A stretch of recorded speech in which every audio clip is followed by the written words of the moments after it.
Good morning, I'm Paul Berman, and I'm the Dean of the George Washington University Law School, and I am thrilled to be able to host this extraordinary and in many ways unprecedented event over the course of the coming day. We have a formal dialogue between the justices of the U.S. Supreme Court and judges from the European Court of Human Rights. And when you think about what it is that a university should be doing in the world, when you think about what it is that a law school should contribute to the international arena, there's probably nothing that we could do that would be more important than providing a forum for dialogue, a forum for discussion among decision makers, policymakers, stakeholders, whatever it is and whatever the set of issues might be. One thing that the academic arena should be able to provide is a neutral, nonpartisan forum for discussion and debate and advancement of the sort of connections that lead to actual solutions in the world, that shed light rather than heat, that are able to forge the sorts of consensuses over time that lead to good governance, whether we're talking about administrative governance or decisions by legislatures or decisions by courts.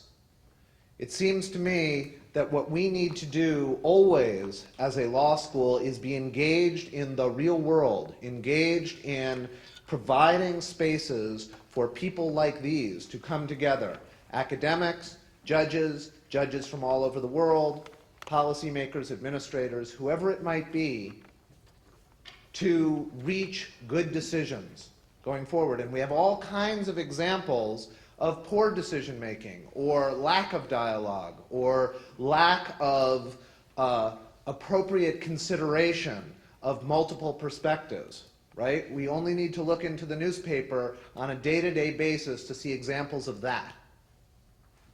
We, as a law school, certainly a law school that is committed to the idea of law in action, the idea of engagement in the real world of law and policy practice, should be the counterexample, should be the place where people actually have reasoned discussion, reasoned dialogue from multiple points of view.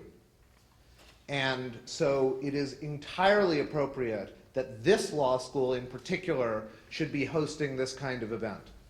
We have an international and comparative law faculty that, unlike many in the country, is committed to the idea of real international lawyering and not just international legal theory, that is committed to the idea that we should be active and engaged in the world, and that over the course of the last decade or more has forged the kind of relationships with entities like the State Department, the World Bank, the International Monetary Fund, the U.S. Supreme Court, and we've had, by the end of today, we will have had 8 of the 9 justices on our campus just this school year. Those are the kinds of connections that a school that is engaged in real dialogue, real interaction, real engagement, real law practice should always be convening. So I am incredibly excited to be hosting this. Is actually the very first thing I did when I became dean of this law school back, and it was first announced in April or May of last year. The very first thing I did is that I got a call from Harold Koh, legal advisor to the State Department, congratulating me, which was nice, and then saying, why don't we do this? And I thought, this is exactly what I want to be doing. This is why I became dean, is to do events like this. And so I am so excited to be able to host this. This is really an historic event, and one that I think, as I said, will lead to more dialogue, more communication, and there's no sense. I know there's lots of debates about the relationship of courts and how courts should deal with courts abroad and so forth, but there's no sense in which dialogue should be a bad thing. Right? There's no sense in which people getting together and discussing the common problems of their various courts or the divergent problems of their courts and why they're different, or why the political or social or historical or constitutional context might be different. That's fine too, but there's no sense in which getting together, conversing, understanding both the similarities and differences, there's no sense in which that's not a good thing. And so I am thrilled to be able to be here. I want to welcome Harold Koh from the State Department to say a few words of welcome. Thank you.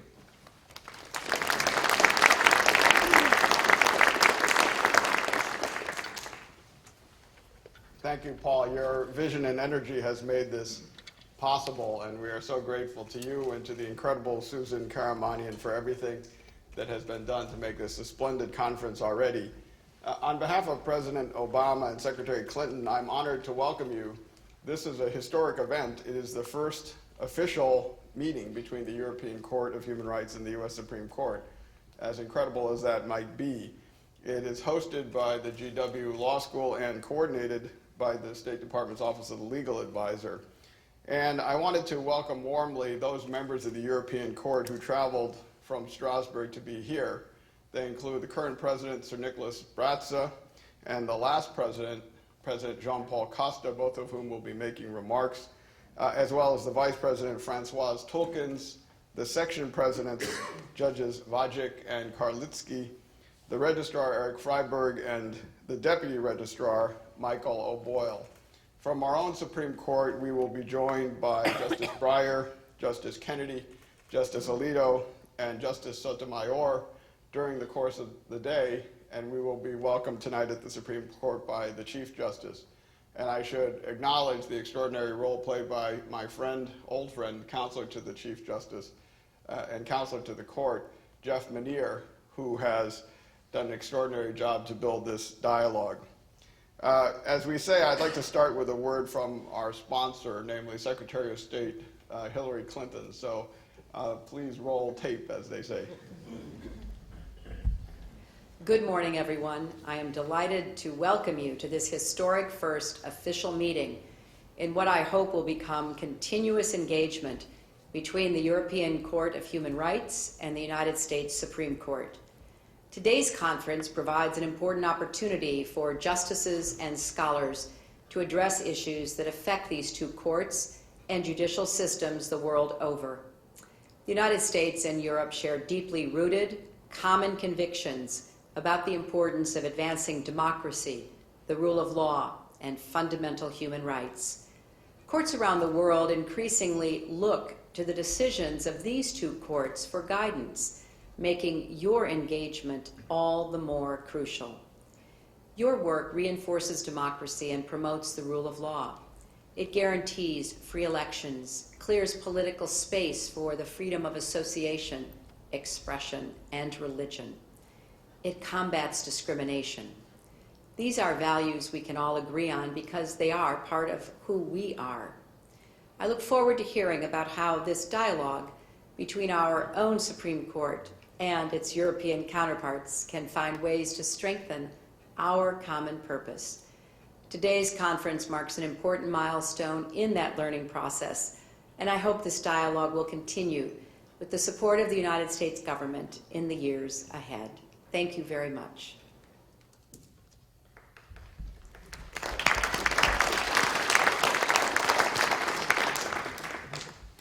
Let me set the stage for the conference by underscoring a few of the points made by the Secretary. These are two of the most important courts in the world, engaged in a parallel but shared search for defining the scope of human freedom through law.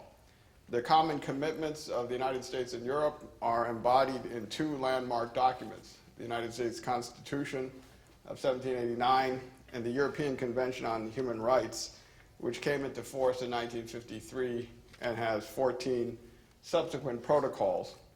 The European Court has been a pioneer of human rights jurisprudence for almost 6 decades, evolving from an optional complaint mechanism that was accepted only by 3 states immediately after World War II to an international court of compulsory jurisdiction that has now issued more than 10,000 judgments and guides more than 800 million Europeans in 47 member states. As the conscience of Europe, as it is called, the European Court of Human Rights is the final arbiter of human rights and fundamental freedoms within Europe, and along with the European Court of Justice in Luxembourg, is one of Europe's 2 constitutional courts. Few, if any, regional tribunals have comparable influence. As this afternoon's panel on extraterritoriality will explore, the court's influence now extends not just from Reykjavik to Vladivostok, but from Aruba to Tahiti, from Cape Verde to Iraq.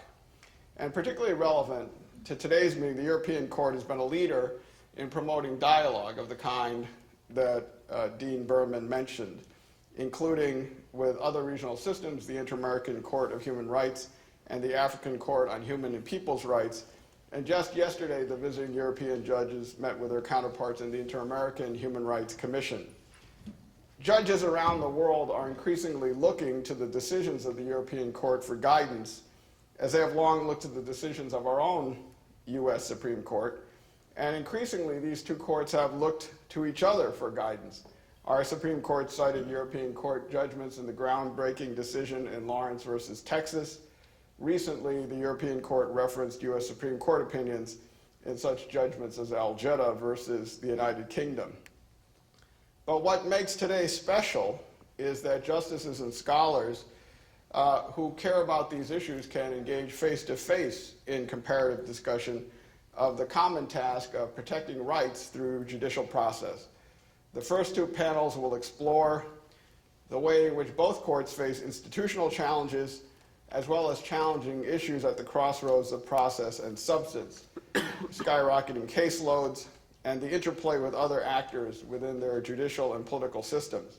And the afternoon panels will focus on such parallel substantive issues as freedom of expression and extraterritoriality.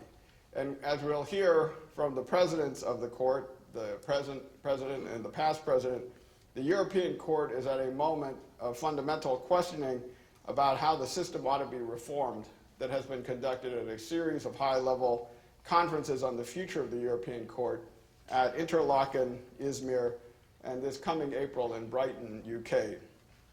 I teach at Yale Law School. Alexander Bickel taught us there that all courts face a counter-majoritarian difficulty because judicial protection of human rights challenges electoral majorities and tests governmental outcomes against constitutional standards. But as the Secretary noted, there is no sense in which the work of these 2 courts is anti-democratic. Rather, it is democracy reinforcing. Their common work promotes the rule of law by guaranteeing free elections, clearing political space for freedoms of expression, association, and religion, and clearing the channels for political change, as well as, the Secretary noted, combating discrimination in all of its forms. The State Department has become involved to promote greater dialogue between these 2 great courts so we can keep learning from each other. We hope this conference will be the first of many for an ongoing dialogue between these 2 extraordinarily important judicial institutions. As we'll discuss in our closing workshop tomorrow morning, we hope it will also stimulate us to think about how the dialogue ought to continue in the years ahead. So with that, thanks very much, and I turn you over to our moderator, Professor David Fontana, so that we can begin the first panel.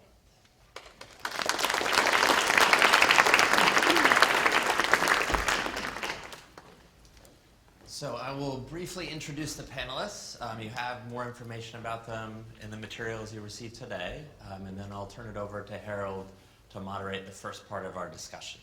So the panelists from your right to your left, Derek Walton is counselor at the Foreign and Commonwealth Office for the United Kingdom, where he represents the UK in litigation before the European Court of Human Rights. Christopher McCrudden is a professor of human rights and equality law at Queen's University, Belfast. He's also the William W. Cook Global Law Professor of Law at the University of Michigan Law School. Justice Stephen Breyer is an Associate Justice of the United States Supreme Court, having been appointed by President Clinton. Before that was a judge on the United States Court of Appeals for the First Circuit. Judge Lech is a judge on the European Court of Human Rights.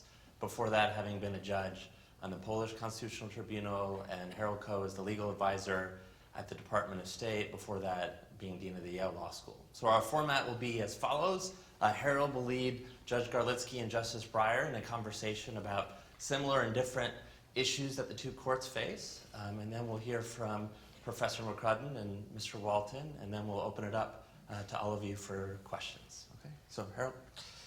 Thank you. And so we're here in a situation where we have differing levels of knowledge about these two courts. But there's a simple question. What are the similarities and differences between the ways that the European Court of Human Rights and the U.S. Supreme Court operate within their respective judicial and political systems? If you look at the basic outlines of how these courts operate, and we have a double-sided fact sheet that everyone can look to, there are four obvious differences. So let me flag them and then ask two friends, Justice Breyer and Judge Garlicki, to comment on whether and how those differences affect the court's jurisprudence on the same issue, namely freedom of religion. The first difference is the source of law and enumeration of rights.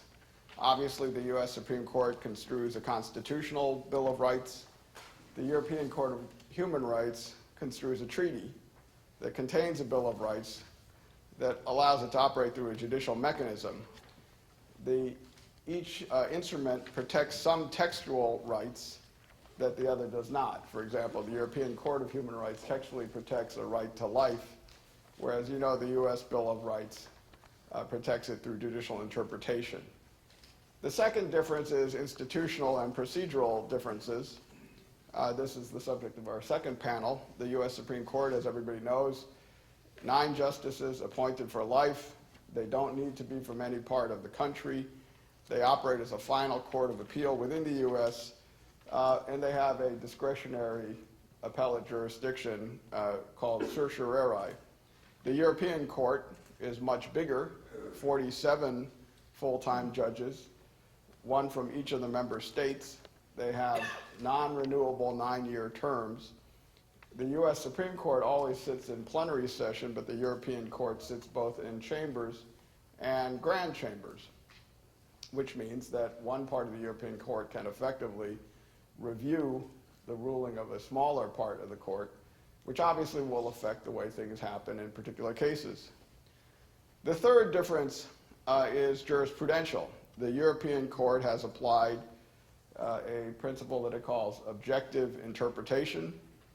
Many in our Supreme Court have argued for a jurisprudence of original intent. One question is, what difference does that make? The European Court has tended to focus more on affirmative obligation of states as well as negative obligations. Our Bill of Rights jurisprudence has emphasized negative obligations, although at times affirmative obligations as well. The European Court has emphasized in deciding whether rights can be limited, and such limitations are necessary in a democratic society, that national institutions of the member states enjoy what they call a margin of appreciation, a degree of deference, and stressing that this necessity for interference should be judged by a standard of proportionality. And you'll hear these terms, margin of appreciation and proportionality. And then the fourth kind of difference I'll call methodological differences. The courts operate differently. They use different judicial methods. The other day, the judges of the European Court heard arguments at the U.S. Supreme Court. I think they were surprised by the give and take and rapid back and forth of oral argument. But there are many differences in the opinions. How much weight do you give to precedent, governmental purpose, history and tradition, empirical evidence, evidence in the record, philosophical arguments about the values of the society, and then technical questions. To what extent do you entertain amicus briefs? How important is oral argument? Do you, God help us, cite the work of legal scholars? And I might ask, to what extent and what kind of consideration do you give to approaches taken by courts in other systems that have addressed the same issue? So, I pointed to textual differences, institutional differences, jurisprudential differences, methodological differences. Do those differences put together affect the way that the two courts decide cases involving similar issues? And that's the subject of our opening panel. And what we want to talk about is an area, freedom of religion.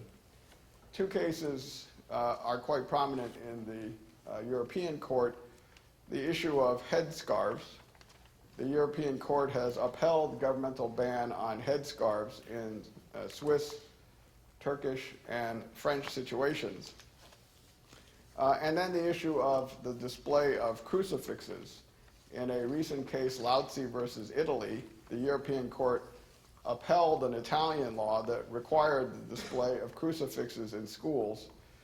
That was a case that was initially heard by a chamber and reversed by a grand chamber, and it turned critically on the question of whether crucifixes being present in a state school classroom falls within the margin of appreciation.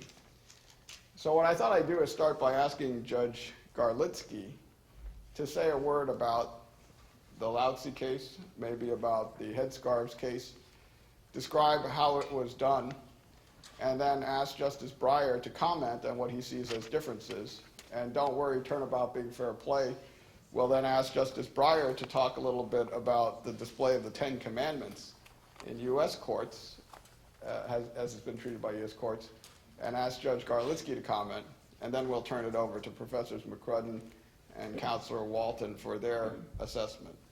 So, Judge Garlicki, would you like to say a word about the Lautzi case and how it was decided? Thank you. Let me say, first of all, as I'm the first foreign speaker, that it's a real privilege and a great honor to be here and to be engaged in this exchange of opinion, and we are very grateful to both the State Department, the Supreme Court, and of course the George Washington School of Law for arranging this opportunity. So the homework was to prepare the Lautzi case from our side and the Ten Commandments cases from the other side.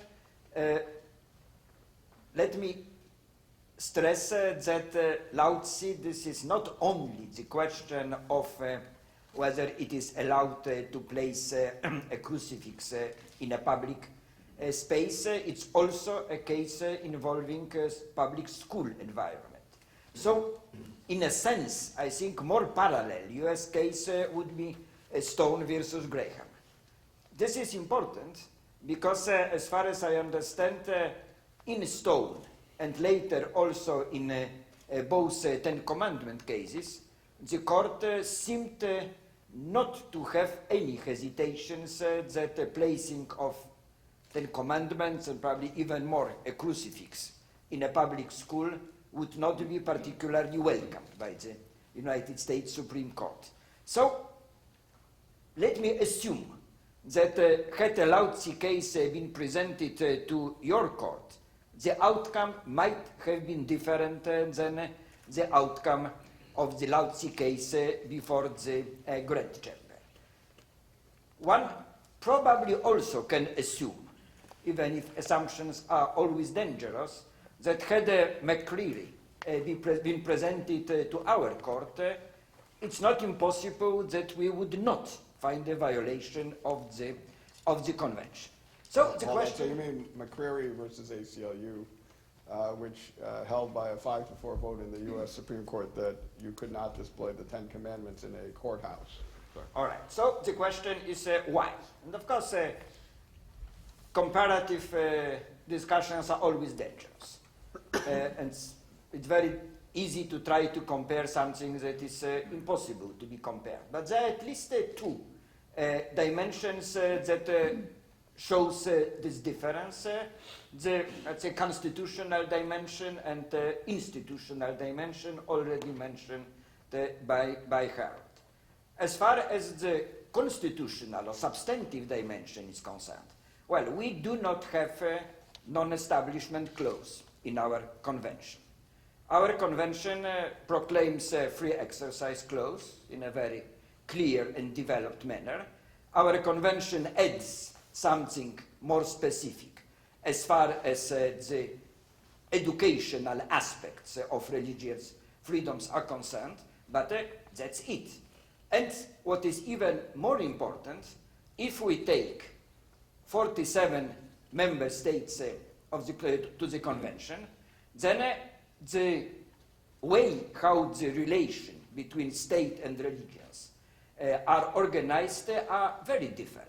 Well, we have states with something like a wall of separation, or let's say the states that follow the principle of a secular state, France being one of the examples, Turkey in another, let's say, dimension. But we also have a state with an established church, the United Kingdom, at least in theory being one of them. And finally, most of the states are states with different forms of, we would call it cooperation, you might call it entanglement between state and churches. So this is a normal picture in very many countries of Europe, that religion or religions are taught in public schools, that religious symbols are being displayed publicly. This produces some kind of substantive environment that also sets the stage of how the European Court of Human Rights interprets the free exercise clause. In a very general manner, I would say that if an individual is requested to take an action against his or her religious conviction, for example, religious oath by a member of parliament or by a witness, then we are usually very strict and we say no, this is covered under the free exercise clause. If an individual is required not to take an action that this individual would like to take because of some religious connotation, and Islamic scarf is just one of the examples, then the court is already less strict and leaves more margin for states' decisions.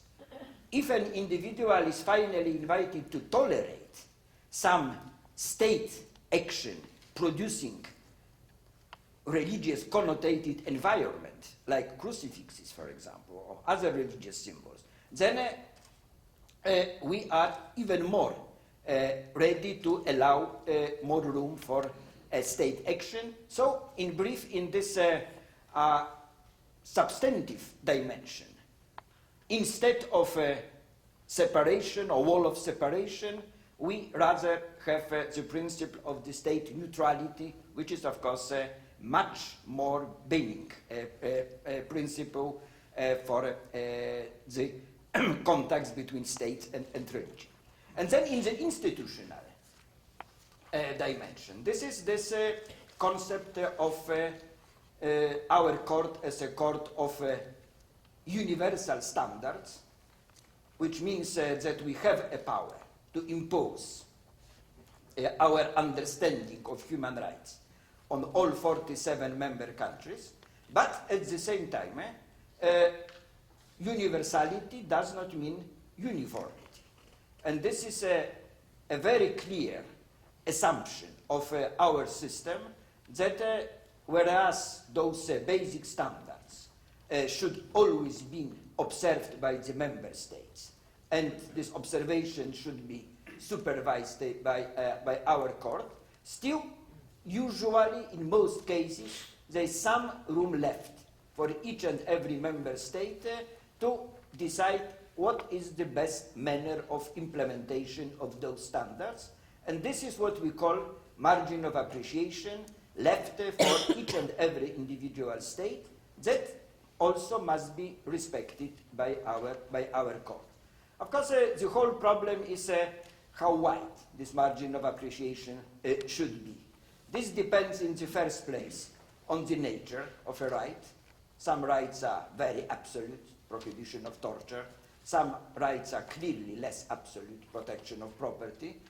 Religion is protected more strictly, there is less margin of appreciation, but education, in the field of education, more margin of appreciation is left for the state. Again, this combination produces sometimes interesting results. So the nature of the right. And then another question for the margin of appreciation is whether there is a common ground, a common approach between the member states. If it is possible to indicate that there is a common approach of a vast majority of the member states, then there is less room left, let's say, for a dissident state who tries to do something different. But if there is no common approach, then our court should, in principle, accept more variety in state legislations or state actions, particularly, and this is the third element, when we are encountering cultural, religious, tradition-oriented differences. And now the combination of all these factors, the substantive understanding of the freedom of religion, of free exercise clause, and the lack of a common ground, a common approach, as far as the presence of religious symbols in public schools are concerned, this all prompted the European Court to adopt the decision accepting or upholding the Italian regulation, even if, of course, this was very clearly oriented towards the Italian concept. One of the arguments used in Lautsi was, all right, this should be allowed for the Italian state to display crucifixes in classrooms, but it is also allowed for students or for pupils to wear religious symbols, Islamic scarves included, so there is certain balance. Where does it lead us? It leads us to the constatation that simply the environment of our decisions was different. This decision was, of course, discussed, but we also should have in mind that the Court of International Law should act slightly differently than the well-established Supreme Constitutional Court. This leads me to my last three signals, that the Lautsi case is a very good illustration for just showing that in a combination of factors, lack of a common approach, and very sensitive cultural or moral or religious-oriented problem, like display of religious symbols, abortion, gay marriages, in vitro procedures, our court is still not ready to intervene where the states have not yet been able to find a common approach. Secondly, that Lautsi also shows that our court is, let's say, at the crossroads of its identity search. Are we still a court of individual complaint? Are we already a constitutional court? Both functions are different, but both functions somehow cannot be distinguished under the current practice of the European Convention.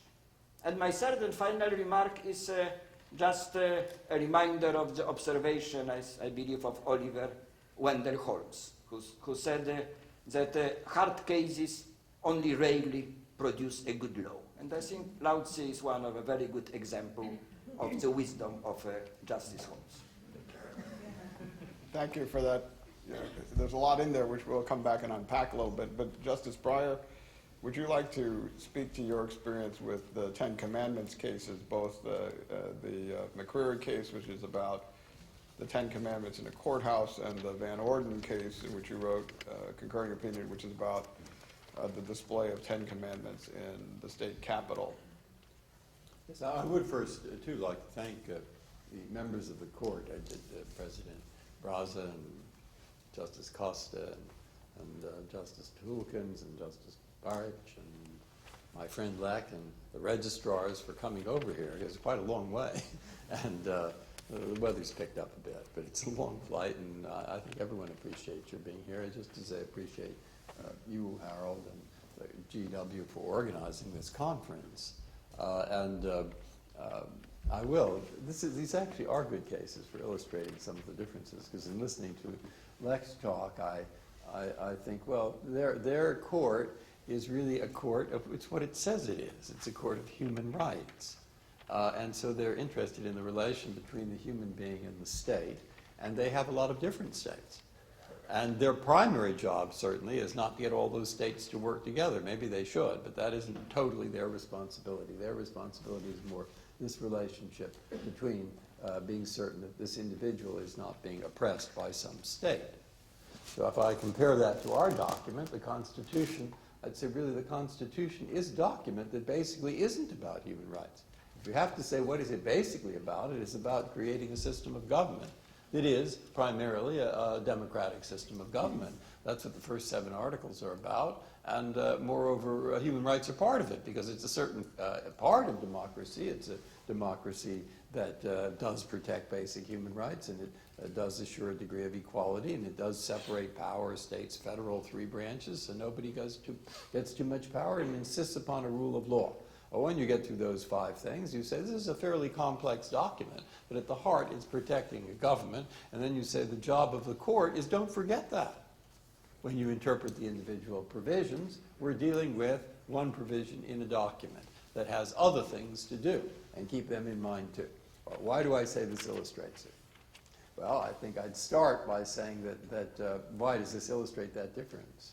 The Cross case and the Ten Commandments case. Well, I'd first, one other preliminary thing. I think we all, all judges really, when they face a text, and today we face texts. I mean, we're not really common law courts, at least in the federal system. We have a text, and there's some words in it. And the words wouldn't be in front of us if those words were clear. And we don't know how it's going to come out, because the words don't quite tell us, but still we have tools, and I think every judge in the world has about the same tools. We have words, text, we look at it. We have a history. Those words appeared somewhere for some reason. We have traditions, such as, if you have habeas corpus in our tradition, that means quite a lot. We have precedent. People have decided this before. We have purposes or values that underlie this. If it's a statute, it's aimed at something. If it's a constitutional human rights provision, it's aimed at something. And we have consequences. If we decide this way and look at it in light of the purposes, it's going to do one thing, maybe wreck the purposes, or the other thing, it'll help them. And now all judges, I think, use those 6. Though some like to emphasize the first 4. They say, let's just look at the text. Let's just look at the history, the precedent, the tradition. And I say, do you never look at purposes and consequence? Well, sometimes. And others, like me probably, like to emphasize the last 2. What's the point of this? What's the purpose? And how will it work out? Though, of course, I certainly believe the others are important, the text and the history and the tradition and the precedent.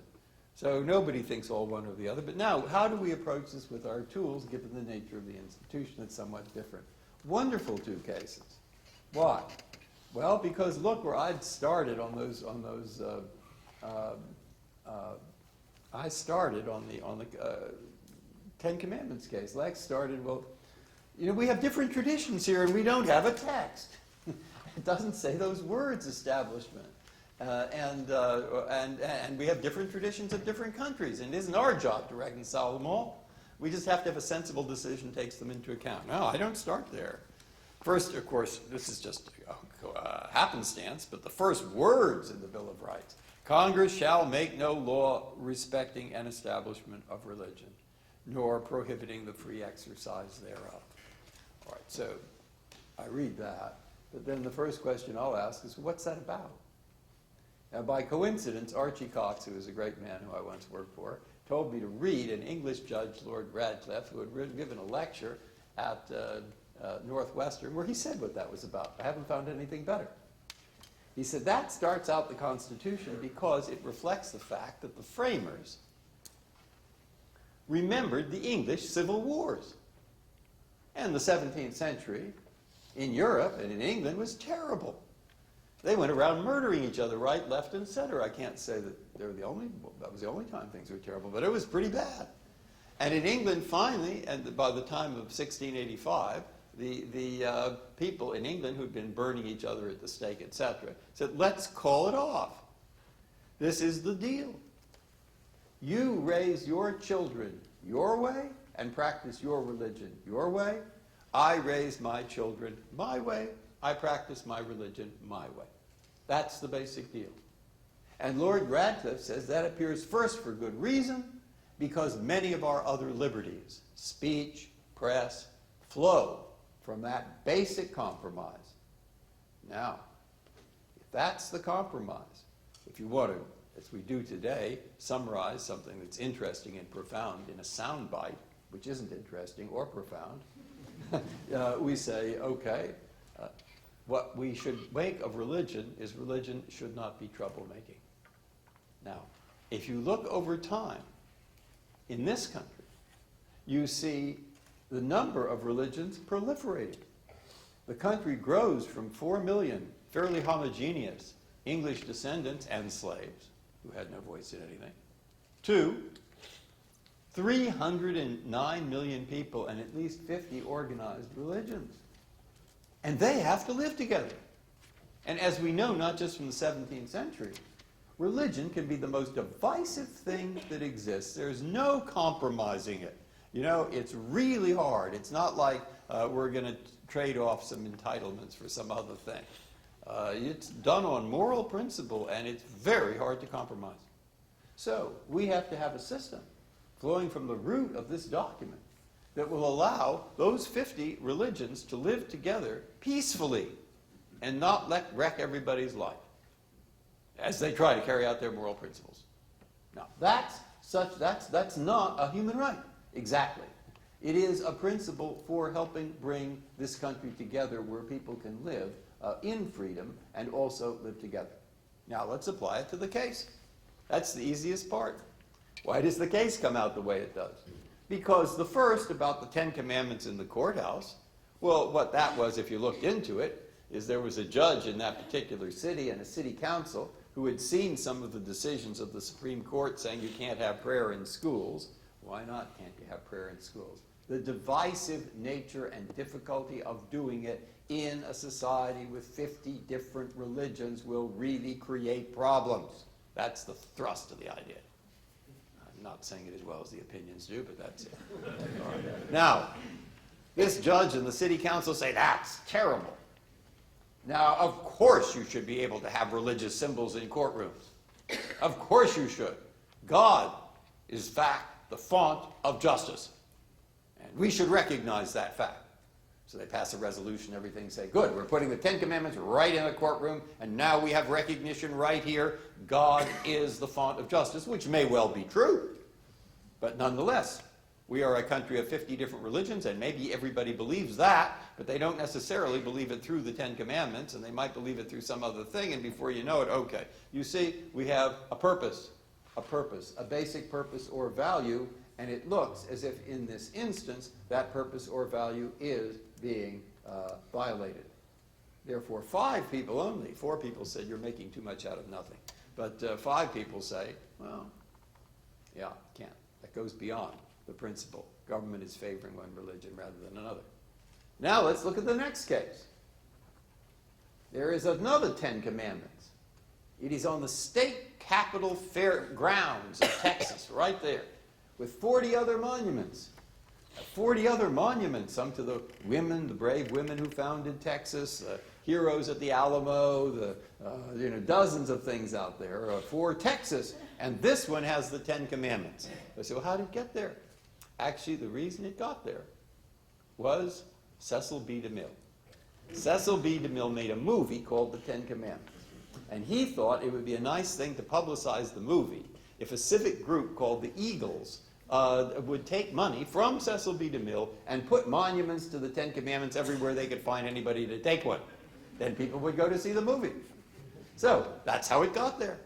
And it was the 10 Commandments, and it had been there for 40 years, and nobody had done anything. I mean, nobody cared, frankly.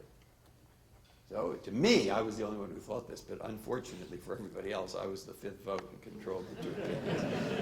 So I say, look, this is not troublemaking. Moreover, taking it away is going to be troublemaking. Do you want to have people going around the country chiseling the 10 Commandments off all of the civic buildings wherever they appear? They weren't put there for a particularly religious reason. They were put there for civic reasons. And no, this is going to be a nightmare. So we want, in my mind, as I wrote down, neither a world in which people particularly put up religious monuments to serve religious purposes and perhaps as provocations, nor a world where, in fact, they go around chiseling all representations of religion off every civic building, perhaps as a provocation.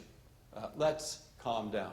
Now, you say, does that fit in with the First Amendment? Well, you'd have to read my opinion, because it's actually, the opinion's a lot better than I'm summarizing it. But the notion is we're looking to the purpose here, and we're trying to apply the basic purposes underlying these particular provisions to the two monuments that were put in civic public buildings.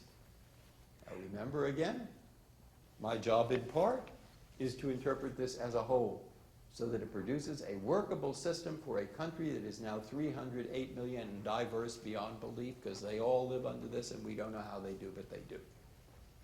That's part of the job. But the language is different, and how interesting these cases, because you do have a different job. So this is fascinating, and let me ask one more question to you both, and then turn it back to our moderator.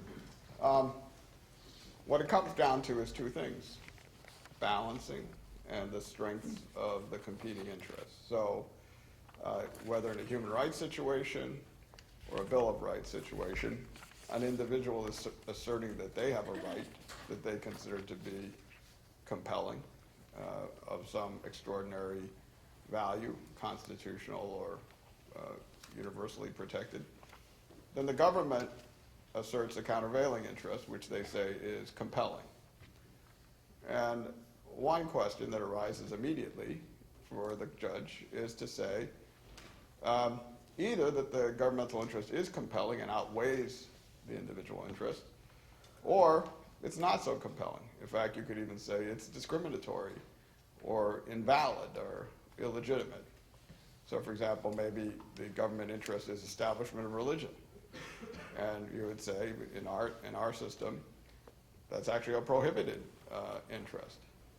But if you have two legitimate interests, individual and government, then you have to engage in what Justice Breyer is calling some kind of balancing of these interests. So can you each explain, not just in this setting, or maybe using this setting as an example, how do you assess the strength of the governmental interest, whether it's valid, and whether it ought to be respected because the state asserts it? So you didn't mention so specifically, but it's worth highlighting that the Lautsi case is from Italy. Italy is a Roman Catholic, a country of Roman Catholics. And virtually everybody in the country has a crucifix somewhere. And so they want to display it.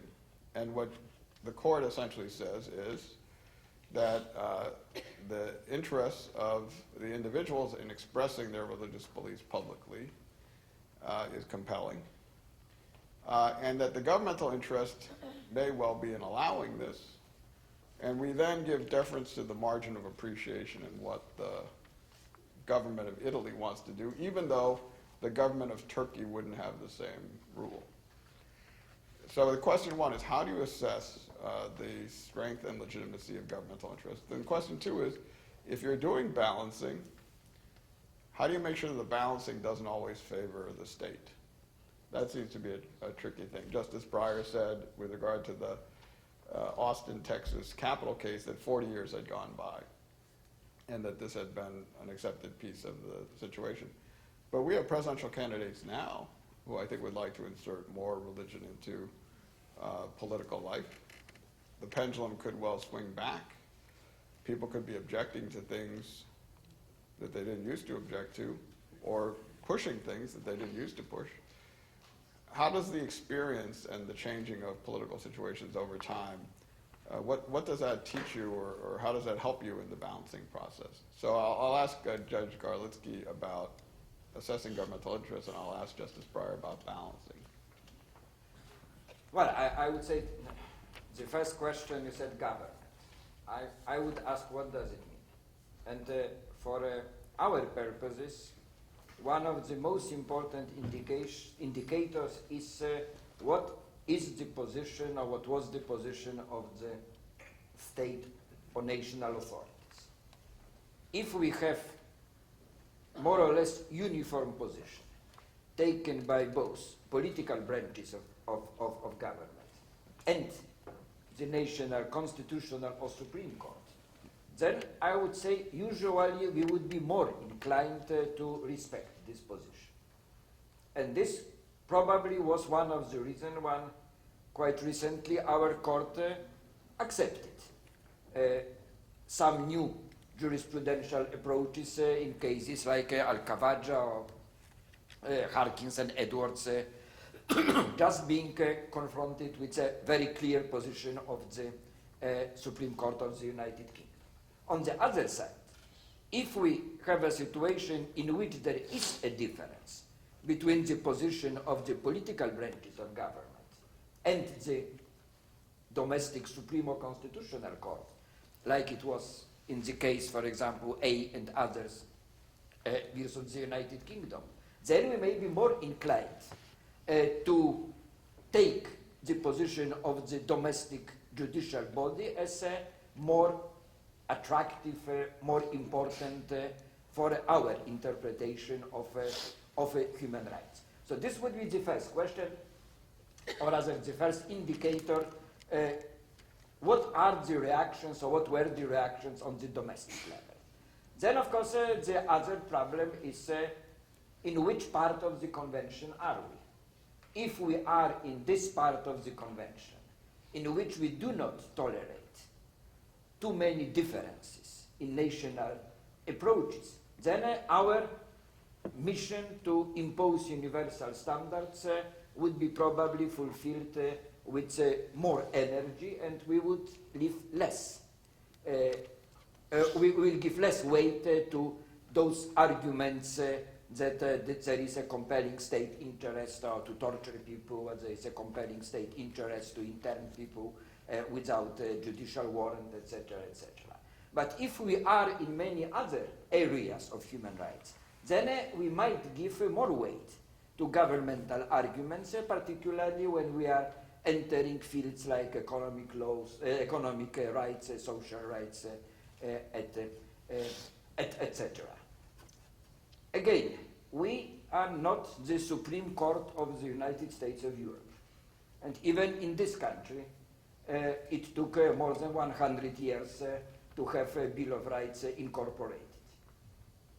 Our convention is only partly incorporated in this sense, meaning that we are still understanding our mission as not only imposing universal standards, but also leaving a relatively wide area for all those governments of 47 countries, who all are presumed to be democratic governments, having full legitimacy of action, so respecting their freedom of action also in the field of human rights. If I could ask a short question to you, Lech. If the legislative authorities of Europe passed a protocol, or adopted a protocol, which said there will be no establishment of religion by government in Europe, would the crucifix case come out the other way? Possibly. possible. But we should have in mind that textual amendments to the substantive provisions of the Convention have been extremely rare. And except for the first protocol back in 1950s, they never touched really sensitive issues. So this is a little bit like constitutional amendment in the United States, intervening into the core of the Bill of Rights. This is possible, but not very easy to imagine. Justice Breyer? Well, I think the balancing they have in Europe, they have the most powerful tool for balancing. I think there is, and I try to use it whenever I can. Nobody else picks it up. It's just a word, but it's called proportionality. And that couldn't be more helpful. It provides a tool for analysis that even if you don't get the right answer, you get to think about the thing in the right way. I think in the First Amendment, for example, very often that's useful, not necessarily all the time. For example, we had a case called Humanitarian Law Project, which is one of the cases I think back on dissents I write, and after thinking about them after, I usually think how right I was. But in that particular case, there is a statute, and it says you cannot aid terrorists, and then you over in the State Department have a list, I don't know, maybe 10 or 15,000 pages long, or whatever it is, you have all these terrorist groups on it, and one was the Kurds, all right, or some Kurdish group. Now, a former ALJ, administrative law judge, wanted to teach these groups of Kurds how to petition the UN for a peaceful solution to their grievances. All right, question, can he do it? Well, it says you can't materially aid the terrorist groups. So, I don't blame you for this. They sued Erik Koh, not me. You're right. And the question was, the government says, yeah, that's aiding the terrorists. So I said, well, let's try proportionality. Is there a First Amendment interest here, freedom of speech? Yes, there seems to be. This ALJ wants to go and teach them how to use the UN to peacefully resolve their disputes through petitions. Well, we at least have an interest, and the statute is hurting that interest, right? Hurting it. You can't do it if the government's right about the statute. Well, let's see, is there a reason for it? That's the government's interest. Yeah, there's a reason. We don't want to help terrorists. I mean, that's a reason. Okay, so now we have a reason. And now, before you get into any weighing, you ask, are there less restrictive ways of furthering that reason? So, well, there are other ways. I mean, for example, you could stop people who want to ship guns. You could stop people who do other things. You could stop people who even want to teach them going to the UN, provided they know that they're going to take the money that they've set aside for bringing you to help them go to the UN, and they use it to buy bazookas. I mean, you can list a lot of less restrictive ways, and then you go through and see if the less restrictive ways are just as good, and if they're not, eventually you might have to get down to the balancing task. But you've tried to avoid it. So I'm doing this in a kind of parody because we have so little time. But I'm saying it doesn't certainly always favor the government, this kind of proportionality approach. To the contrary, I suspect if you counted, it would more often disfavor the government.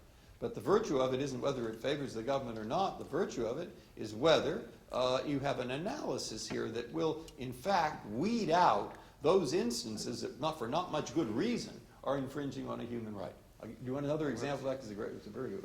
So you give one more example. Sure, please. All right. Aaron Barak, who used to be president of the Supreme Court of Israel, explained their statute on terrorism as doing, among other things, the following. Because there are terrorists. And suppose they catch some who are about to blow up a restaurant or something. And the army says, we have to put them in detention. Give them a lawyer. No. Well, why won't you give them a lawyer? Well, because they'll say to the lawyer, tell my mother I'm fine, and that means blow up the bank. Okay? Something like that. There could be good reasons. So what they do is they say, okay, you go to the judge, and even if there isn't a lawyer present, you show that this is really necessary to keep him silent and incommunicado. And if the judge agrees with you, you can do it. But wait, come back 3 days from now and do it again. And come back a week after that. And keep showing that you still have to do it. And each time it's going to get a little harder for you to show it. Now, what's that an example of? It's an example of the same kind of thing. of trying to ask two questions, which are asked in this country all the time, and lawyers do ask this question all the time, in civil liberties cases, in terrorism cases. The first thing they ask when the government puts one of the people in prison and says, I have good reason, I have to hold him wherever, and so forth. The first question is, why? All right? So the government now has to come up not just with some reasons, but if necessary, show the judge what the reasons are based on. And the second question that they ask is, why not? Why not? In other words, you've shown that you have to do something. Why not do it this way, which is a less restrictive way for doing it? So in other words, that test of proportionality seems to me to identify the interests that you are trying to protect, recognize that the government may have a countervailing interest, but put the governments to its proof one way or another. So that really is important, and then look for alternative ways of achieving the government's end that are less restrictive in respect to the basic interest protected. All that's well known, you encapsulate it, and I think we should admit what we do. So one question before I turn back to Dave Fontana. You haven't had the joy, Justice Breyer, of being reconfirmed in the last few years. But suppose you were.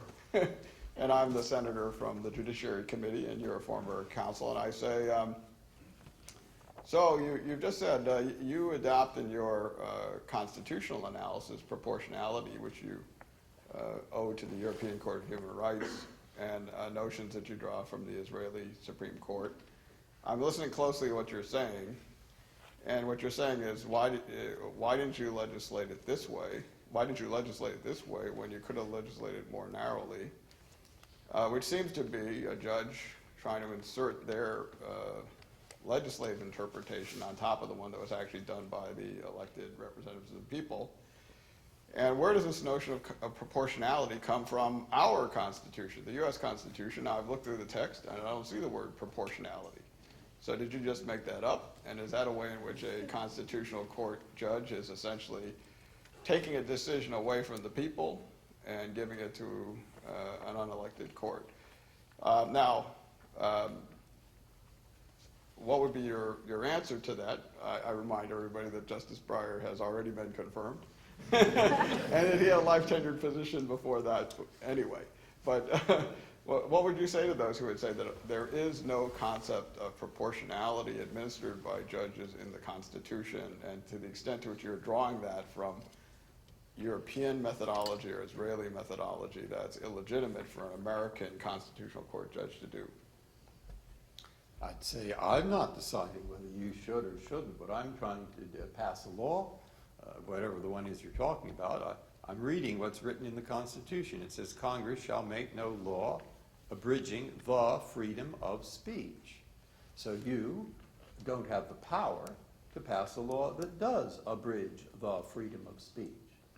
Now, how do we decide, in many cases, whether that law, which you have enacted, does abridge thus freedom of speech, as applied in certain circumstances? Well, I can tell you what the court does. It has to have some way of making up its mind. And they've talked about things like strict scrutiny, medium scrutiny, sort of half-baked scrutiny, et cetera, et cetera. I said, to me, that produces darkness. I don't know what it is exactly that they're referring to. I have a harder time. But then suddenly when I read the cases, like Justice Blackmun wrote a very interesting case in the medium scrutiny area, where he went through just the things I went through. So I say, he's doing it. It's not, one, it's not being made up by some Europeans. It's being made up by some Americans. And all I would like to be sure is that the Americans admit that the Europeans do the same thing. But to be fair to the point that you're trying to make, Senator, I would say more and more in the world today, we have judges who are really, judges are human beings, contrary to popular belief. And they have jobs like mine. And they have documents that are somewhat not completely like mine. And their societies are somewhat not completely like mine. And they have problems that really are somewhat similar to the problems that we have right here in our court. So if there's a human being who's trained roughly similarly, who has somewhat similar problem, who has a somewhat similar document, who has to work out how to apply somewhat similar words to somewhat similar situations, trying to protect somewhat similar values. Why don't I read his opinion? I mean, I'm not bound by it, but I might learn something, just as I've learned something in this hearing.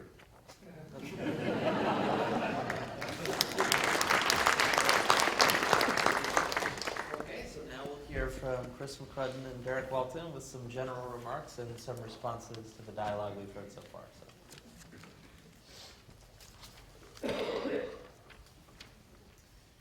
Well, thank you very much indeed for the invitation. I'm absolutely delighted to be here. Our conversation this morning, I think, is dual-faceted.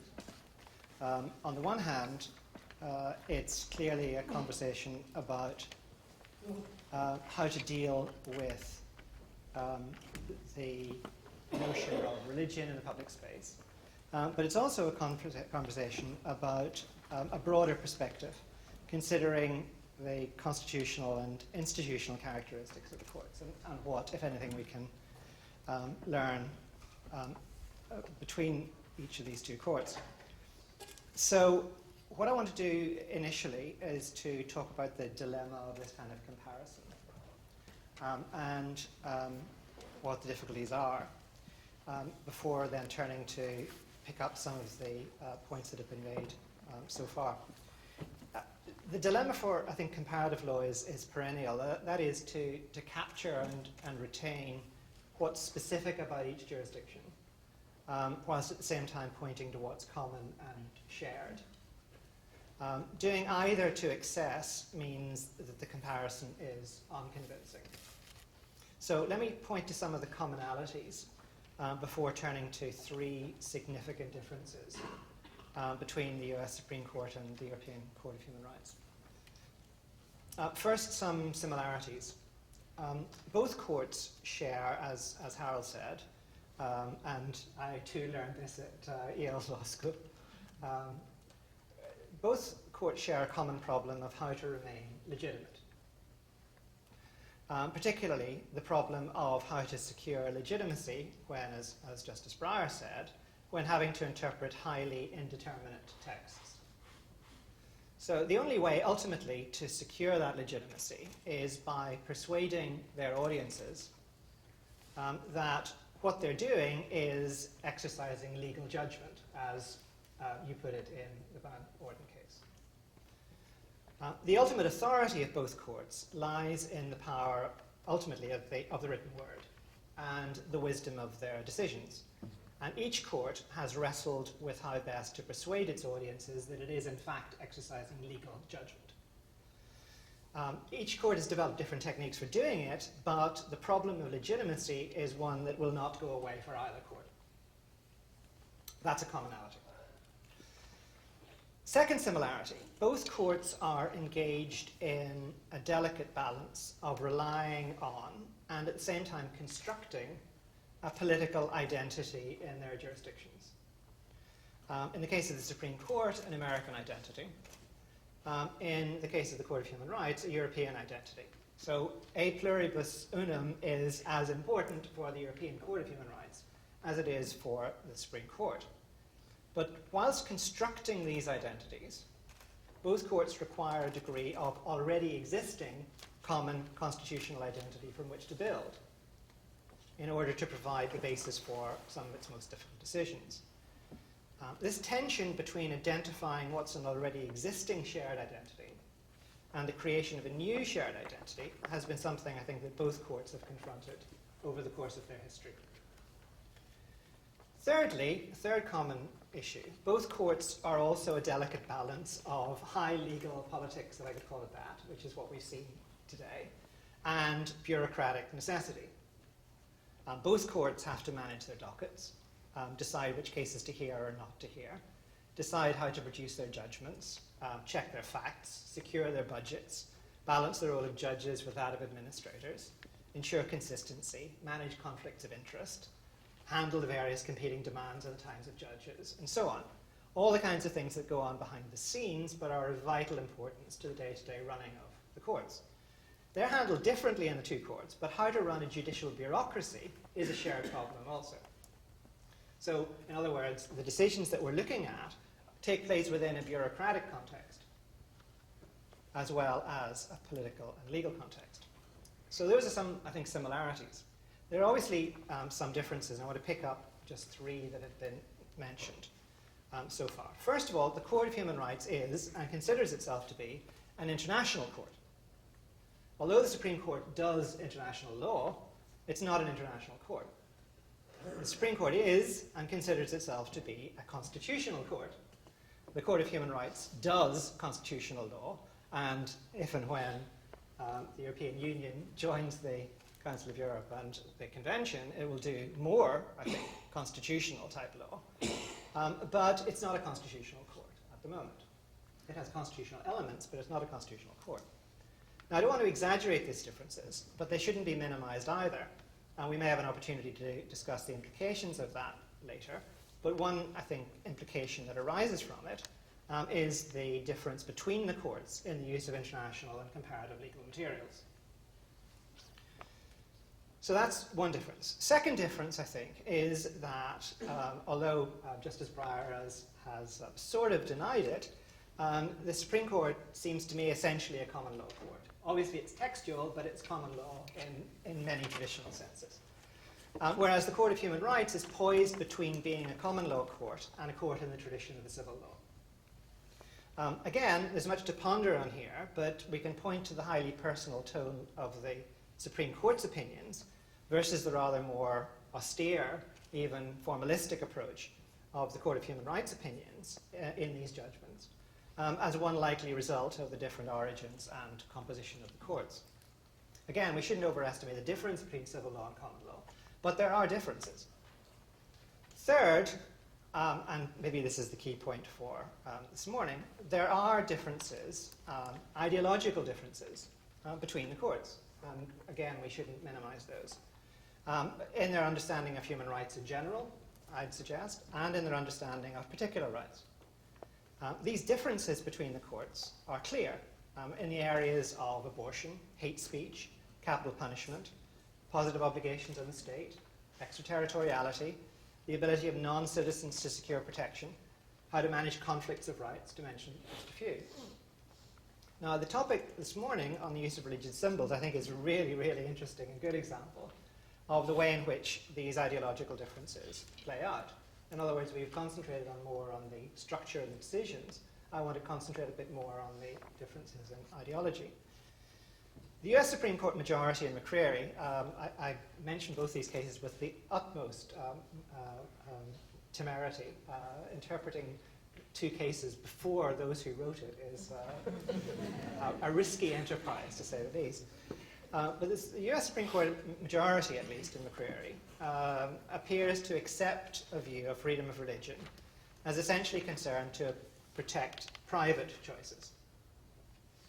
So the role of the state should be one of tolerance but non-engagement. It views a neutral public space as one largely without religious symbolism. And consistent with its view of religion, this is not contrary to religious freedom. In contrast, the majority of the European Court of Human Rights in Leipzig seems to me to be more willing to accept that stripping the public space of religious symbolism involves taking sides against religion. So, for the majority in Leipzig, an initial bias on the state's part is inevitable, whichever decision is taken, whether to strip or not to strip. That is itself a decision. Whether symbols are or are not displayed involves taking sides. The issue, rather, is what the state does then, and in particular, to what extent it redresses the balance by taking active steps to ensure pluralism and tolerance. So, when you mentioned that the Italian authorities permitted, in the context of the Italian schools, the wearing of the headscarf, that was seen as a way of balancing, to some extent, the permission to use the crucifix at the same time. So in other words, there are ideological differences, I think, that are important. One final comment before the discussion. Assuming that there are differences in method and result between the Court of Human Rights and the Supreme Court, do these differences matter? Or does the interest in comparison, which we're doing today, just amount to the illegal equivalent of stamp collecting. And I want to suggest that the differences between the courts do matter. In brief, the Supreme Court and the Court of Human Rights, to some extent, share the same legal space. Up to now, we've been sort of assuming they're occupying different legal spaces. Justice Breyer has begun to introduce the common legal space element. I want to take it a bit further. Sharing this common legal space has practical consequences. For example, how far will the US courts be willing, for example, to enforce judgments of European courts based on European Convention on Human Rights law, where that differs from the US and vice versa? So, for example, in the area of free speech, we've already seen difficulties and differences in defamation law that have created difficulties and tensions, quite apart from the issues surrounding the death penalty, which are obviously a recurring issue. But sharing that legal space has other implications. The United States is, after all, bound by international law. The European Court of Human Rights is clearly influential beyond Europe in the development of the interpretation of international human rights law. Potentially, therefore, the judgments of the European Court of Human Rights may well play a role in establishing the international law by which the United States Supreme Court is itself judged.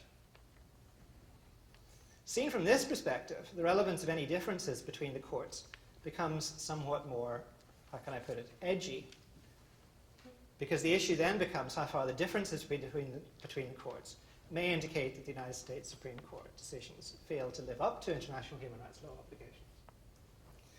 Finally, sharing the same legal space means also that the courts are also, to some extent, they may not perceive it in this way, but they are, to some extent, in competition with each other.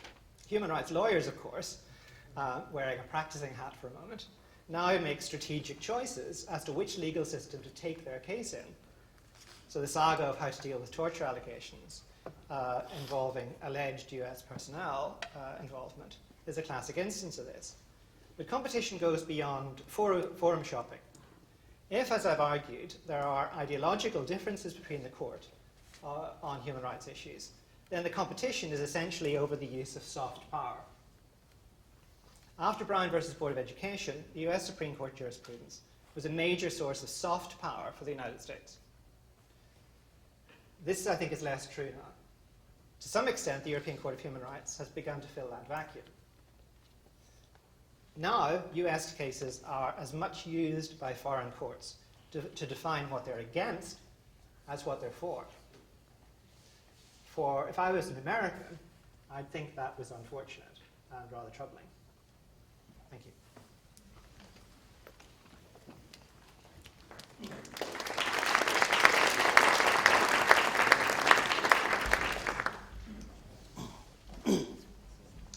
Well, good morning. I'm Derek Walton. I'm described in the biography that you have before you as a British government agent. I want to assure you that doesn't mean I'm anything like James Bond. It simply means that I represent the British government in the European Court of Human Rights when we have cases against us. But I have to make clear that I'm not speaking in that capacity to you this morning. I'm speaking in my personal capacity, so you shouldn't necessarily take anything I say as representing the British government's view. But what I do want to say is that I think it's quite striking how the US Supreme Court and the European Court of Human Rights can approach very similar issues in the sorts of cases we've been looking at this morning in such different ways. Striking, but not, I would say, surprising. These are two very different courts carrying out very different functions. So while in many cases the issues that they address have at their heart very similar social and cultural dilemmas, the approach that the two courts take will be dictated to a very large extent by their distinctive role and function. And I think as we've already begun to explore it, understanding those differences in role and function, I think is the key to understanding why the courts take differing approaches. And as I see it, there are three principal areas of difference that we should look at. Firstly, there's the differences in nature of the judicial system within which the two courts operate. Secondly, there's a difference in nature of the instrument that they interpret and apply. And thirdly, and this flows from the other two, there's a difference in the function that they're called upon to perform. What I mean by the difference in the nature of the judicial system within which the courts operate is that, as we've heard, the Supreme Court is a court operating in national law. The European Court operates in international law. And that has a number of consequences for the way the European Court operates in particular. For example, decisions of the European Court bite under international law, but they're not necessarily binding as a matter of domestic national law. It depends on the national system as to whether a decision of the European Court has direct effect in the national system. And in the United Kingdom, where I come from, decisions of the court are not strictly binding in national law. They are generally followed in practice, but we have had examples fairly recently. The Al-Khawaja case that Judge Garlicki just mentioned recently was a case where the British courts declined to follow the European Court's judgments, and there was a discussion that took place between the courts as a result. The international nature of the European Court also means that the court has to deal not with one single national system, as the Supreme Court does, but with 47 different national systems. And these are not different systems within a culturally cohesive federal state. These are 47 widely varying cultural and legal entities with very different histories and social backgrounds, and also very different constitutional arrangements. And nowhere is this diversity more striking than in the role that religion plays in society. The European Convention covers states that have a wide range of religious backgrounds, as we've heard. Catholic, Protestant, Orthodox, Islamic. Some states are very secular, like France and Turkey. Others have established religions. I was intrigued to hear Judge Garlicki saying that in the United Kingdom our establishment is in theory. It seems quite in practice to me sometimes as well, but we shall see where that goes. There are always discussions about these issues in states, and I think it's interesting that different countries in Europe have reached very different positions on that. And that diversity, I think, makes it very difficult for the European Court to contemplate imposing a harmonized view of how church and state should interact in public life. And I think that's a key difference in these cases between the European and the American situations. Now, the second area of difference that I mentioned is the nature of the instrument that the two courts interpret and apply. We've heard already, of course, the US Supreme Court interprets and applies a constitution. The European Court interprets and applies a treaty. And although the treaty, the European Convention, is sometimes referred to as an instrument of constitutional significance, it isn't a constitution, and the European Court isn't a constitutional court. So the two courts have a very different starting point. The US Constitution, while the source of many civil rights, of course, is not simply or even principally an instrument setting out individual rights. I was interested to hear Judge Breyer's explaining that the purpose of the Constitution is to set out a system of government, and I think that's right. And that's very different from the purpose of the European Convention, which is simply to set out a series of individual rights. In fact, the European Convention does nothing but set out a series of individual rights. And so that means that the European Court has a very human rights-focused approach, whereas the approach of the Supreme Court seems to be, and I think rightly, very much broader. That's seen, I think, nowhere more clearly than in the cases we've been looking at today, and in the particular provisions which the courts have been interpreting.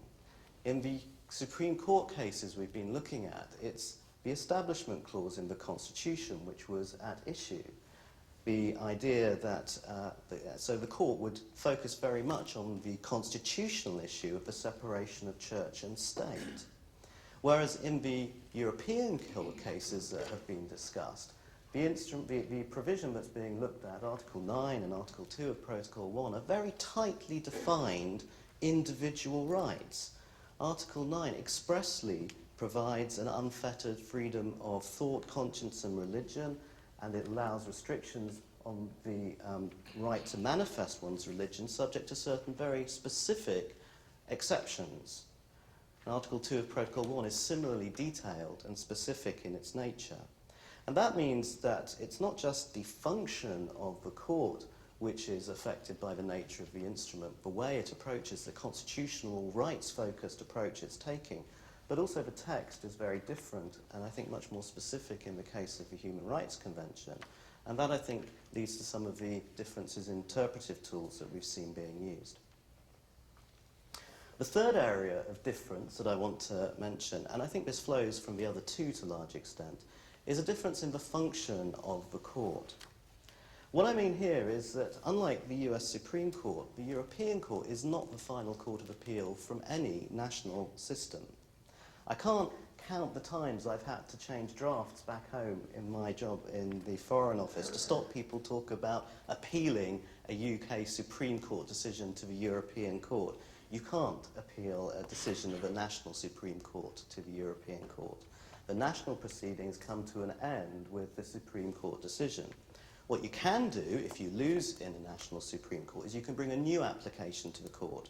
But this is a new and distinct application. It's not a direct continuation of the domestic proceedings. One reflection of this is that the application to the European Court is always a complaint against the government of a state. Now, I was struck, for example, when I went to the Supreme Court hearing in Kiobel on Tuesday, that the American government was taking part in the proceedings, but they were doing so as an amicus and not as one of the parties. And that couldn't happen in Strasbourg. In Strasbourg, the respondent is always the government of a state. And I think that has implications for the nature of the exercise which is being carried out by the European Court. Whereas the Supreme Court will be deciding a point of law between two parties as the ultimate resolution of the issue within a single cohesive system of law, the European Court is deciding whether the national authorities have failed to comply with their obligations under an international treaty. Now, that can be quite specific. It may involve reviewing whether the legislative authorities have complied with the convention in national law. It may involve reviewing whether the executive authorities have complied with the convention in their policies, and it may involve reviewing whether the judiciary has correctly applied the convention. But in each case, the court is exercising a supervisory role, assessing whether the national authority has acted within the range of options open to it under the convention. It's not deciding which of the specific available options should be taken. Now, I think between them, these three areas of difference mean that the European Court has to take an approach which is somewhat different from a national Supreme Court like the United States Supreme Court. And to do this, it's developed a number of specific principles. One of them is the principle of subsidiarity. It's the idea that the primary responsibility for implementing the convention falls on the state's parties. The court's role is to ensure the observance of the undertakings made by the states. That doesn't entail dictating precisely how the engagements should be observed. It involves reviewing whether the national authorities, including the courts, have acted within acceptable bounds. And in its case law, the court often refers to those acceptable bounds as the margin of appreciation. Judge Garlicki mentioned that it's a reflection of universality, not necessarily meaning uniformity, and I think that's right. And the breadth of the margin of appreciation is very often the key issue in cases before the European Court. And in cases involving striking a balance between freedom of religion and other interests, I think it's noticeable that the European Court has been particularly careful to give states a very wide margin of appreciation, albeit on the sort of sliding scale that Judge Garlicki was mentioning. And I don't think that's at all surprising, given the wide range of differing views on the relationship between church and state that exist in European countries. Well, it seems to me that we shouldn't be surprised in light of these differences when national Supreme Courts, including the Supreme Court of the United States, take fundamentally different approaches to their cases than that taken by the European Court. It's not simply, I think, a question of different ideological choices being made within different legal systems, although there is certainly an element of that. It's a question of the difference in nature between a Supreme Court operating as a final court of appeal within a national system and applying a constitution, and an international court exercising a supervisory role under international law concerning the obligations of a state under a treaty. So I have to say, I don't see it as a problem if the two courts adopt differing approaches. Certainly there are similarities, but where there are differences, I don't think that's a problem. On the contrary, I think they show that they're taking very seriously the different nature of their respective roles. Thank you.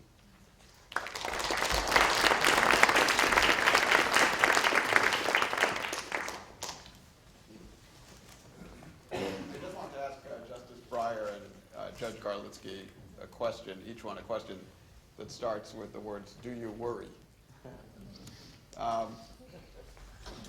From Chris McCrudden's presentation, he said in a gentle way, but he said basically the U.S. Supreme Court is viewed less and less as a human rights court, and that the European Court of Human Rights is viewed more and more as a human rights court that's filling this gap of soft power.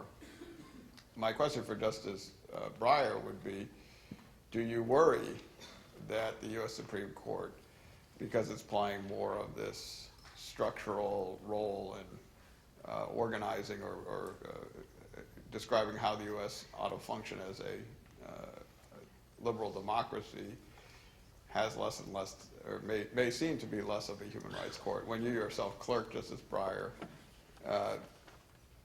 the U.S. Supreme Court was very much viewed as a court that was construing the First, Fourth, Fifth, Sixth, Eighth, 14th Amendments, the concepts of equal protection and due process, and indeed that's what gave inspiration to the European Court at its outset. The question I asked Judge Garlicki is, do you worry that because the European Court is a human rights court, you may have less to say about how Europe becomes a political entity? So, for example, the U.S. Supreme Court this term is hearing two cases. One is about health care. Another is about, and Congress's ability to pass a national health care law. Another is about the role of states in controlling immigration. That while they have obviously human rights dimensions, are also being litigated functionally, maybe as structural issues. Many of these issues might end up going to the court in Luxembourg rather than to your court. And your court might be, because it's a human rights court, playing a subsidiary role on structure. So my question to both of you is are these worries of yours? Or is there no reason to be worried? I'm a natural worrier. I worry about everything. I would say that and when I worked for Justice Goldberg, that was 10 years after Brown versus Board of Education. That was a court with a mission.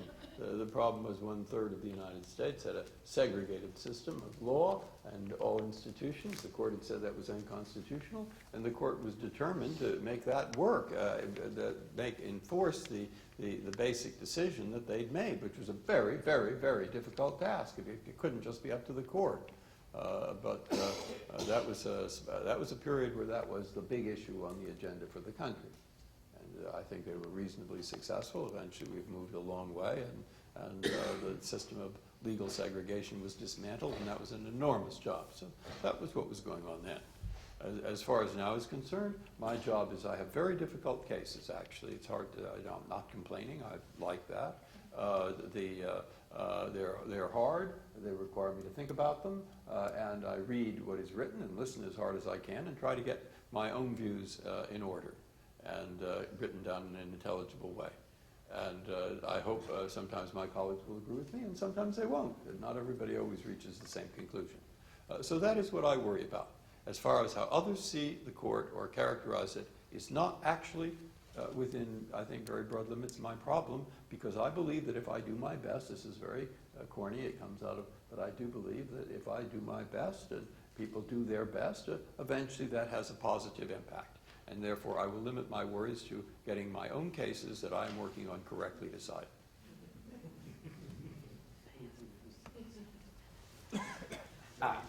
I suppose I worry less than Stephen Breyer, simply because I'm leaving this court already in November. So it's easier to retain a more philosophical approach.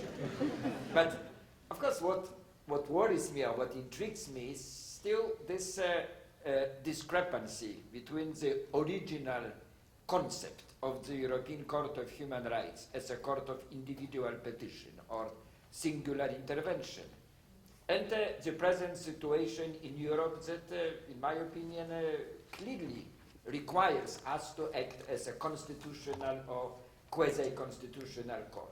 Maybe not in the institutional dimension. This is rather reserved for Luxembourg, and this is probably not what we are able to do. But to forge some universal human rights standards that would be equally applicable to all 47 countries of Europe, this is not possible without acting more closely to the way of action of a constitutional court. And this is one of these worries, because there is still unclear identity of our court, and there is still a lot of different opinions also among the judges who we are and how we should act. But, and this is my, let's say, second worry, well, the addressees of our actions, the US Supreme Courts as well as our, are finally human beings. And they are the same human beings wherever they live. They should have the same rights and the same freedoms. So that's why it's sometimes very difficult to tell, well, this is a different system, so the outcome should also be different. Something that is granted in one place can be denied in another place. This, sooner or later, we also somehow have to solve. Of course, a lot of this task shall be left to the national courts, particularly to the national courts. But at the same time, we also have something which is probably less important for the United States, but we have something like a civilizing mission. All right, we do not need to civilize the United Kingdom of France, because they are perfectly able to protect their human rights even without our intervention. But there are many other countries in Europe that do need our intervention, and they do need some kind of European civilizing.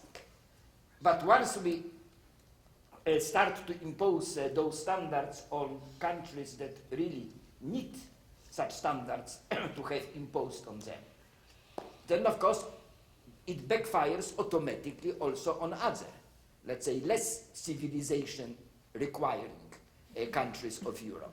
And this is the process which, in my opinion, inevitably must lead to some increase of the role of the European Court of Human Rights, to some more focus on the constitutional role of this court, and that probably should be accepted by those countries who once invented the system, and now to have to live with the system, even if they not always are very happy to be compelled to live with it. Thank you. So we have time for some general discussion. I wanted to start off with a question for all of the panel. Something in reading European Court of Human Rights judgments and U.S. Supreme Court judgments, a difference I noticed that I also heard in our dialogue today is the role that particular facts of the particular plaintiffs play in the cases. So if you read the opinions that we talked about today, you'll see a story about Van Orden, a story about McCreary County. Even today in our discussion, Justice Breyer gave us a rich sense of what was happening in Kentucky, what was happening in Texas. And in the European Court judgments, we have a little bit less about who the plaintiff is, who the petitioner is. So we have less of a sense of Latousse and Sahin I wonder kind of what implications those differences have, where those differences between the styles of the court come from. I'll open it up to the panel.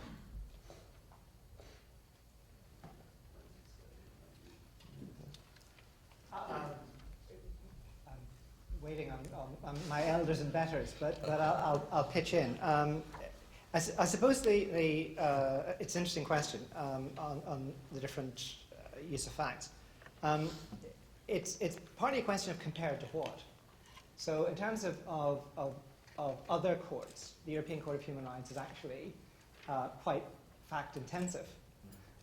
So if you compare it to, we'll say, the Hungarian Constitutional Court, I think, then there's a lot more facts in the European Court. So the question is partly compared to what. There's certain implications, however, of I think the way in which the court handles the European Court of Human Rights handles facts. One aspect I think that I'd be interested in hearing more about, maybe in future sessions, is what effect the abolition of the Commission on Human Rights has had on fact-finding. So the previous system, for those of you who aren't familiar with it, was that there was a sort of investigatory role, Michael Boyle heavily involved in that, for the Commission on Human Rights, that effectively was the fact-finding body. That was then abolished in the interests of efficiency, I suppose, and the court was given the role of fact-finding, but it doesn't really play the same role as the old Commission did. So the question then becomes, well, who fills that vacuum of fact-finding? And as an external reader, soon to be counsel in front of the court, that puzzles me a bit, where some of these facts come from.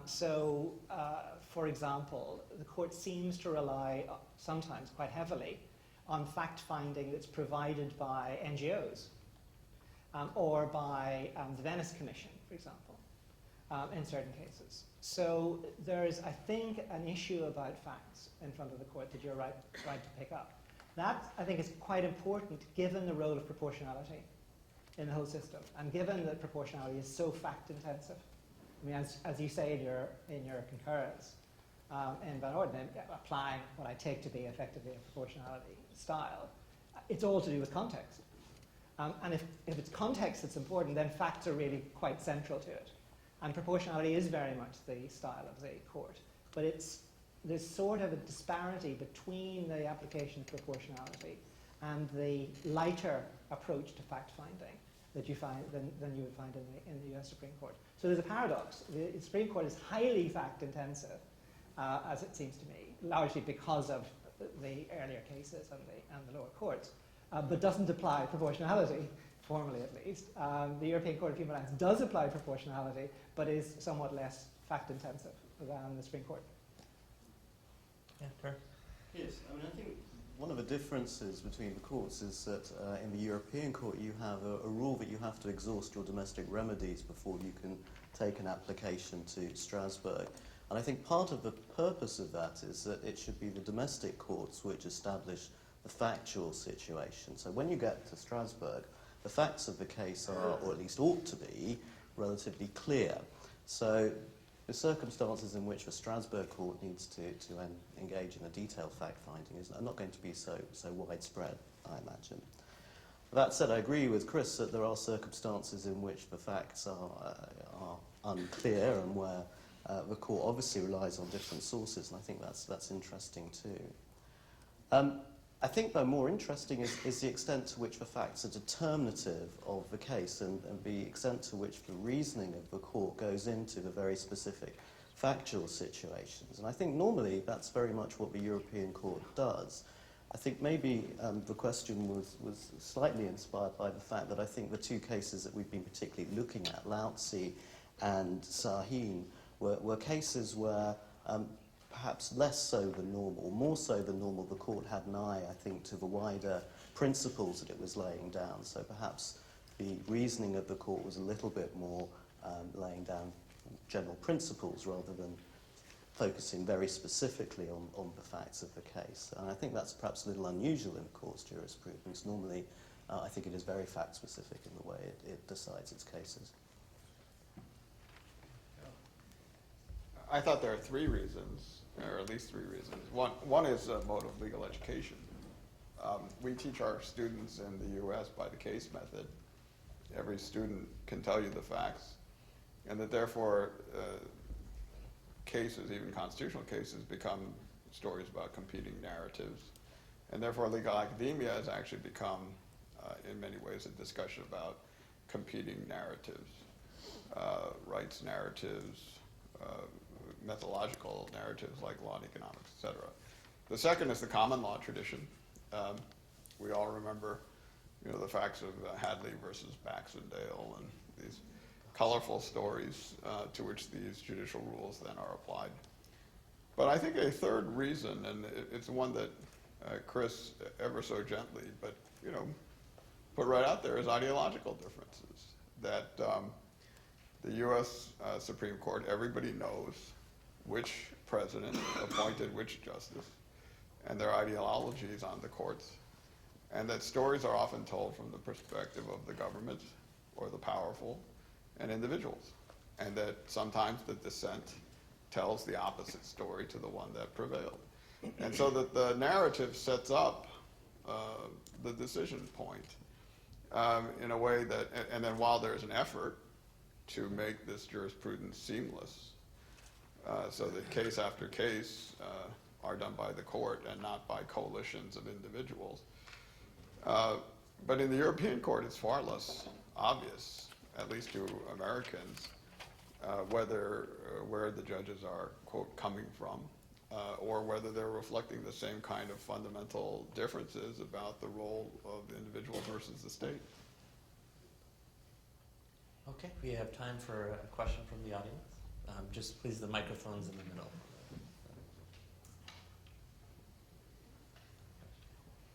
Okay, no question. Okay, so that concludes our open session. Our closed sessions will begin across A Street. Oh, David, I did have one question. Oh, okay. Justice Breyer said that he reads European court opinions, or sometimes he reads other, but Judge Garlicki, I wanted to ask, when do you read U.S. Supreme Court opinions? And some would say, do you just read the opinions that come to the result that you want? Or if you read a U.S. Supreme Court opinion on a similar topic and it comes to a result that's against your intuition, will you adopt that view against your own view because the reasoning seems to have given you something you didn't know before? Well, sometimes I read those opinions, of course, not always, but at least for me personally, they are of a paramount importance, because this is still an information how a particular problem is being solved under a jurisdiction that has already solved several important problems of individual rights. So if there is a decision of the US Supreme Court that goes clearly in a different direction, that a possibility of deciding a case by our court, then of course at least it merits reflection. Why? Does it result from a different context, and then it is legitimate, or does it arise from a different understanding of some basics within the human rights system, and then this may be problematic. But our advantage is that it is not only me as a judge who is invited to read or to follow the US Supreme Court case law, which of course is very, very difficult, but for almost each and every important case, particularly if decided by the Grand Chamber, our research division prepares information about comparative law or law of other countries, and information about the US Supreme Court is also included, meaning this is an information resulting from, let's say, some organized research, not only from some individual sympathies or impressions of particular judges. But I would say in many cases this is very, This is very important, what has been said in this country. And does it ever happen that when you see that there's a U.S. Supreme Court opinion in the area, that some of the European judges say, well, let's not look at that, and others say, no, I think it's very relevant, and that you have a debate about how relevant the U.S. Supreme Court decision is to what you're deciding? I think in our court we also have Americano enthusiasts and Americano skeptics. So in some contexts it might be much wiser to pretend it is my own idea.